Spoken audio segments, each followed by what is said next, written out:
नमस्ते दोस्तों। अगर आप किसी भी कॉम्पिटिटिव एग्जाम की तैयारी कर रहे हैं तो आप जानते हैं कि जनरल नॉलेज और एग्रीकल्चर से जुड़े सवाल कितने ज़रूरी होते हैं। इनमें से कुछ सवाल ऐसे होते हैं जो सीधे सीधे अंतर्राष्ट्रीय वर्षों से पूछे जाते हैं।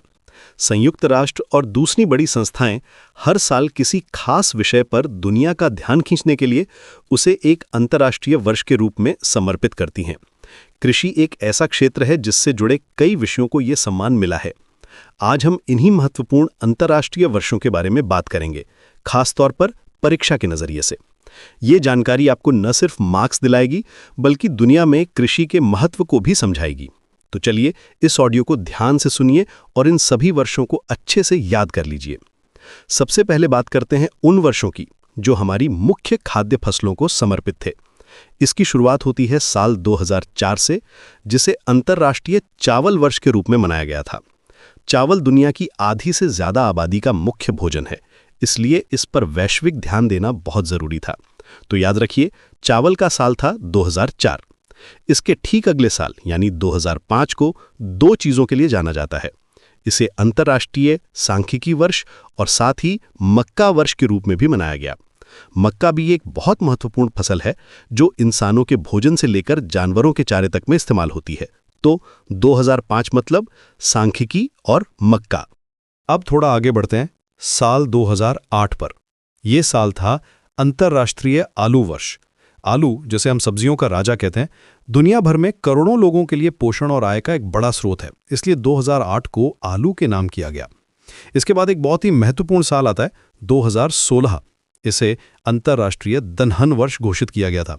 दालें प्रोटीन का एक बेहतरीन स्रोत हैं और मिट्टी की सेहत के लिए भी बहुत फायदेमंद होती हैं। भारत जैसे देश में दालों का महत्व हम सब जानते हैं, इसलिए 2016 यानी दालों का साल एग्जाम के लिए बहुत ज़रूरी है। और हाल ही में साल 2019 को अंतर्राष्ट्रीय मोटे अनाज वर्ष या इंटरनेशनल ईयर ऑफ मिलेट्स के रूप में मनाया गया। भारत की पहल पर घोषित यह साल बाजरा, ज्वार, रागी जैसे सुपर फूड्स के बारे में जागरूकता बढ़ाने के लिए था। तो ये थे फसलों से जुड़े कुछ सबसे ज़रूरी साल।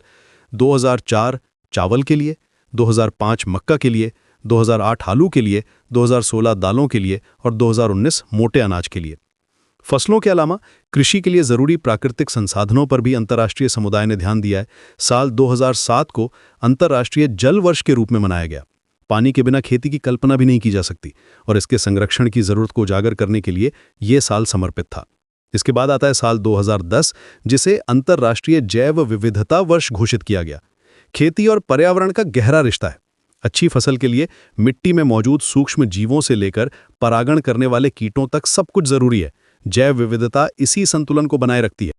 अब बात करते हैं एक बहुत ही खास विषय की, मिट्टी। मिट्टी के बिना तो खेती हो ही नहीं सकती। इसी के महत्व को समझते हुए साल 2015 को अंतर्राष्ट्रीय मृदा स्वास्थ्य वर्ष के रूप में मनाया गया। इसका मकसद था लोगों को मिट्टी की घटती सेहत के बारे में जागरूक करना और इसे बचाने के लिए प्रेरित करना। इसी से जुड़ा एक और बहुत महत्वपूर्ण फैक्ट है जिसे आपको जरूर याद रखना चाहिए। दुनिया में पहली बार अंतर्राष्ट्रीय मृदा दिवस 5 दिसंबर 2014 को मनाया गया था। यह तारीख एग्जाम में अक्सर पूछी जाती है। तो पहला मृदा दिवस 5 दिसंबर 2014 को और पूरा साल 2015 मिट्टी के स्वास्थ्य के नाम। इन सब के अलावा एक और साल है जो कृषि के सामाजिक पहलू को दिखाता है। साल 2014 को अंतर्राष्ट्रीय पारिवारिक खेती वर्ष के रूप में मनाया गया था। दुनिया भर में ज्यादातर खेती छोटे किसान और उनके परिवार ही करते हैं। ये साल उन्हीं के योगदान को सम्मानित करने और उनकी चुनौतियों पर ध्यान केंद्रित करने के लिए था।